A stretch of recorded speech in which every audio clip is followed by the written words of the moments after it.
Bienvenue à tous dans ce JDN de ce samedi 4 août 2018. Voici les titres. Avec plus de 76 de taux de réussite au BFM, Ousoui Karakol en tête de l'Académie de Ziguinchor, une performance qui traduit la mobilisation de tous les acteurs pour l'atteinte des objectifs fixés par l'IF. Citoyenneté active, le forum civil est au cœur du processus dans le département de Bignona. Les villages de Kabadjo et Niafran déroulent un programme dans ce sens. L'actualité internationale et la page des sports mettront fin à ce journal. C'était le sommaire. Le développement, c'est tout de suite. Bienvenue à tous. Renforcer la capacité des populations de Kabadjo-Niafran afin de développer chez elles une citoyenneté active est l'objectif de la série d'ateliers de formation que la section Forum Civil de Bignona a démarré dans cette zone où le projet d'exploitation du zircon fait débat. Le compte rendu avec Lamine Badiane. Pour mieux outiller les populations et leur permettre de développer une citoyenneté active, le Forum civil de Bignona, à travers le programme de renforcement des capacités des populations aux droits de l'homme, à la transparence, au contrôle de l'action publique et aux enjeux des changements climatiques subventionnés par l'ambassade de France dans le cadre du PISCA, a démarré une série de renforcements de capacités à l'intention des habitants de Kabadjo-Niafran. Former les acteurs de la commune de Kataba 1 beaucoup plus sur la maîtrise des droits sur l'environnement. Parce que pour qu'une citoyenneté soit réellement active, il faut leur doter de moyens. Et la meilleure façon de leur doter de moyens, c'est de renforcer leur capacité dans la maîtrise des lois et règlements en vigueur dans notre pays. Le premier module porte sur l'étude d'impact environnemental, un choix pas fortuit. On a remarqué qu'il y a le projet d'exploitation du zircon qui est là et que des voix s'élèvent de gauche à droite pour dire que l'étude d'impact environnemental n'est pas bien faite. Maintenant, afin de permettre à ces membres du comité de lutte de pouvoir réellement savoir ce qu'est une étude d'impact environnemental, on a jugé nécessaire de renforcer leurs capacités sur cet aspect du droit sur l'environnement qui est l'étude d'impact environnemental. Les populations, elles, saluent ce projet qui va leur permettre d'agir conséquemment. Ça, c'est un ouf de soulagement à notre niveau, d'autant plus que nous sommes dans ce combat depuis 2004. Mais c'est la première fois que les populations ont eu la chance de bénéficier d'une formation qui leur permet de savoir leurs prérogatives. Surtout ça, ce qui est cherché, c'est l'implication des populations dans la maîtrise de la question elle-même. Si ces populations-là sont imprégnées, si ces populations se sont appropriées de ces outils-là, donc la force leur arrivera de se positionner par rapport à la question.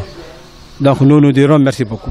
Rappelez que le but recherché est d'aider les populations cibles à être aptes à prendre des initiatives citoyennes afin de mieux défendre leurs intérêts. Dans le cadre du projet PISCA, il n'y a aucun parti pris du Forum civil, selon Abdoulaye, coordonnateur de la section de Bignona. Il a fait ces précisions à l'occasion du lancement du programme de renforcement de capacité des populations à Niafran. Abdoulaye Diallo, coordonnateur de la section Forum civil de Bignona, est au micro de Lamine Badiane. La position du Forum civil par rapport à l'exploitation du zircon n'a jamais fait l'objet d'une quelconque ambiguïté. On est en train de travailler à collecter des éléments d'information sur ça et le jour opportun, on va se prononcer clairement sur cette question en lien avec les éléments d'information qu'on aura sur cette question. Maintenant, on est dans le cadre d'un projet, de la mise en œuvre d'un programme avec un bailleur et les exigences du programme nous interdisent de nous prononcer sur l'exploitation ou non du zircon. C'est les exigences du projet qui nous l'interdisent. Quand on signe la convention avec l'ambassade de France, il a clairement été stipulé que le but de ce projet n'est pas de lutter contre l'exploitation du zircon, ni de faire la promotion de l'exploitation du zircon. C'est un projet, comme je l'ai dit, de promotion d'une citoyenneté active. Et c'est le Forum civil qui a choisi la zone d'intervention en lien avec la problématique de l'exploitation du zircon pour chercher à travailler et à renforcer les capacités des populations de la commune de Kataba et de la zone de Kabadjo et de Niafran. Le but de ce projet est la promotion d'une citoyenneté active pour la maîtrise des droits sur l'environnement et les enjeux du changement climatique et le contrôle citoyen de l'action publique et la promotion de la transparence dans la gestion des affaires locales de la commune de Kataba. Puis parlons éducation. Je vous le disais dans les titres, l'Académie de Ziguinchor a rendu public les résultats du brevet de fin d'études moyenne 2018, un examen qui offre à la région un score de 65,97%. Dans cette performance, l'IF d'Oussouye est sortie première avec 76,31%, suivi de Bignona 1 avec 70,77% et Bignona 2 avec 69%. L'IF de Ziguinchor ferme la marche avec 58,91%. Nous vous proposons la réaction de l'IF d'Oussouye. Laman Diouf est au micro de Cheikh Cissé. Nous commencerons par rendre grâce à Dieu qui nous a permis d'organiser ce BFM dans de très bonnes conditions. Je crois qu'on a tenu toutes les rencontres préliminaires qu'il fallait tenir avec les présidents de jury, avec leurs secrétaires. La veille, nous avons pu convoyer tout le monde et par la grâce de Dieu également, tout s'est passé dans de bonnes conditions, malgré parfois des endroits très difficiles d'accès, comme YouTube, comme EFOC. Mais on a pu faire tout cela avec également l'appui de tout le monde. Nous avons vraiment des résultats satisfaisants parce que nous, notre objectif, c'était 75%. D'ailleurs, c'est des objectifs que nous annonçons chaque année parce que je crois que quand on veut travailler, il faut qu'on se fixe un objectif et ensuite travailler à atteindre cet objectif-là. Mais cette année, par la grâce de Dieu, notre objectif était de 75% et nous avons eu 76,30% au BFM. Ça veut dire donc que de manière globale, il y a satisfaction, on peut dire que nous sommes satisfaits. Et c'est l'occasion pour moi également de remercier les acteurs terrain qui font ces résultats-là, que sont les enseignants. Parce que j'ai l'habitude de le dire, parfois ils sont dans des conditions très difficiles, dans des coins très éloignés, et malgré tout, ils se sacrifient pour nous donner satisfaction. Et c'est comme ça, cette année encore, ils nous ont donné satisfaction avec un taux de 76,30%. On poursuit en culture, oubliée presque par la plupart des programmes de l'État. Les artistes professionnels du djembé de Ziguinchor ont brisé le silence sur leur sort. Ils invitent les autorités à rectifier le tir pour leur épanouissement. Dans cet art, écoutons El Haj Dembodabo, responsable de la troupe Ifambondi. Nous manquons d'activités culturelles rémunératrices parce que nous nous débrouillons par nos propres moyens. Et sinon, par-ci, par-là, des petits spectacles auxquels on nous fait appel. Donc, mais ça ne suffit pas. Nous manquons de soutien. Les autorités locales, rien. Il n'y a pas d'activité culturelle initiée par la région ou bien la commune. Bon, pas du tout. Nous initions nos propres activités culturelles et nous n'avons pas de soutien quand nous organisons. Que les artistes aussi, nous avons une part de responsabilité là-dedans. Parce que nous ne sommes pas regroupés, nous sommes dispersés. Or, il y a une année, le ministre de la Culture est même venu ici. Il nous a demandé de nous regrouper en cellules et de nous approcher du centre culturel, que nous formons notre bureau et qu'on l'envoie à ce bureau. En ce moment-là, il faut nous envoyer une subvention. Parce que personnellement, bon, moi je ne peux pas aller au ministère et lui demander je veux une subvention pour les artistes. En guise de qui? Qui m'envoie? Il n'y a rien qui définit que je suis envoyé par les artistes. Donc il suffisait seulement de se regrouper en cellules et d'être reconnu par le centre culturel pour avoir une subvention. Nous avons opté pour l'art. Nous avons ça dans le sang. Nous l'aimons et c'est pourquoi on ne peut pas laisser.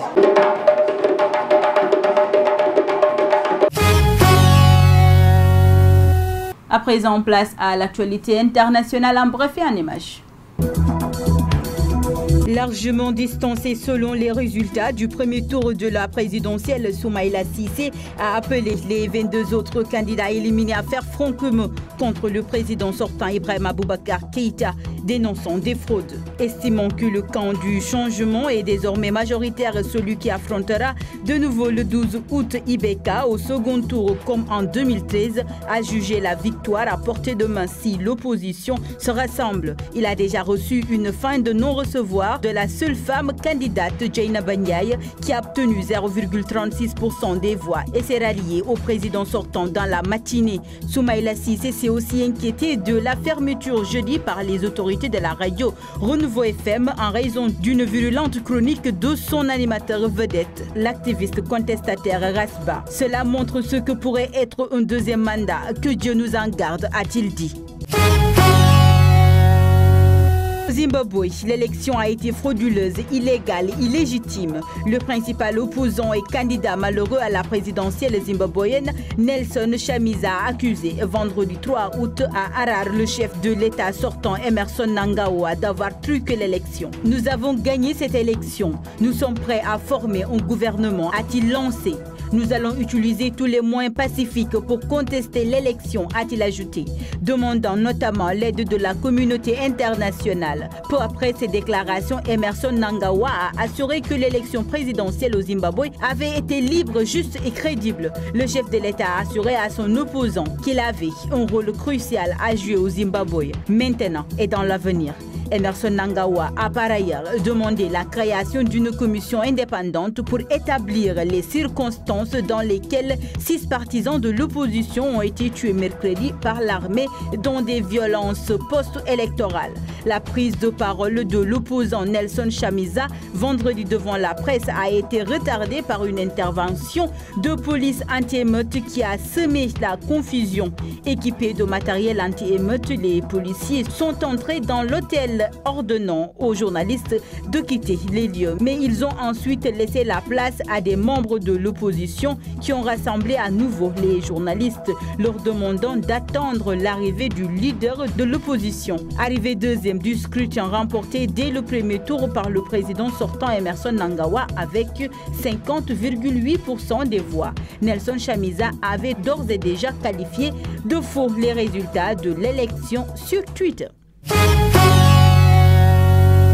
La Corée du Nord n'a pas mis fin à son programme nucléaire et continue de contourner les sanctions des Nations Unies. Selon un rapport d'experts remis vendredi à l'ONU, la mission permanente nord-coréenne n'a pas apporté de commentaires. Le rapport établi par un groupe expert chargé de surveiller le respect des sanctions internationales imposées à Pyongyang depuis 2006 a été remis vendredi soir au comité des sanctions de l'ONU contre la Corée du Nord. Pyongyang n'a pas cessé ses programmes nucléaires et balistiques et continue de défier les résolutions du Conseil de sécurité de l'ONU avec une augmentation massive des transferts illicites de produits pétroliers ainsi qu'avec des transferts de charbon en 2018, est-il écrit dans le rapport de 149 pages. Nous accueillons Mafou Kouyaté pour la page sportive. Bonjour et bienvenue dans cette page sport. Les demi-finales du tournoi Foll Lamine Dramé organisé par l'ODCAV de Ziguinchor, joué au stade Aline Sitoé Diatta, ont fini de révéler le nom des équipes finalistes. Bendoula s'est imposé devant Espoir de Kandiala à la série fatiguée des tirs au but 4-2 après 0 but partout. Également, Karantaba a battu Kadior à la série fatiguée des tirs au but 5-2 après 1 but partout. La finale du tournoi Foll Lamine Dramé se jouera demain dimanche 5 août 2018 au stade Aline Sitoé Diatta. Elle opposera l'ASC Bendoula à l'ASC Karantaba. Athlétisme. L'équipe sénégalaise du relais 4x100 dames a été classée à la 6e place de la finale des championnats d'Afrique d'athlétisme, arrivant très loin derrière les équipes du Nigeria, de la Côte d'Ivoire et du Kenya, qui occupent les 3 places du podium. Les coéquipiers de Nima Faye n'ont rien pu faire face à leurs adversaires qui ont été largement au-dessus des autres équipes présentes sur la ligne de départ directe de cette finale. Toutefois, le relais 4x100 féminin a fait mieux que celui des garçons qui ne sont pas arrivés jeudi à bout de leur course en demi-finale en raison d'un problème d'échange de témoins entre Moulay Sonko et Lamine Diallo. Mercato. Le FC Barcelone a officialisé l'arrivée de Moussa Wagué.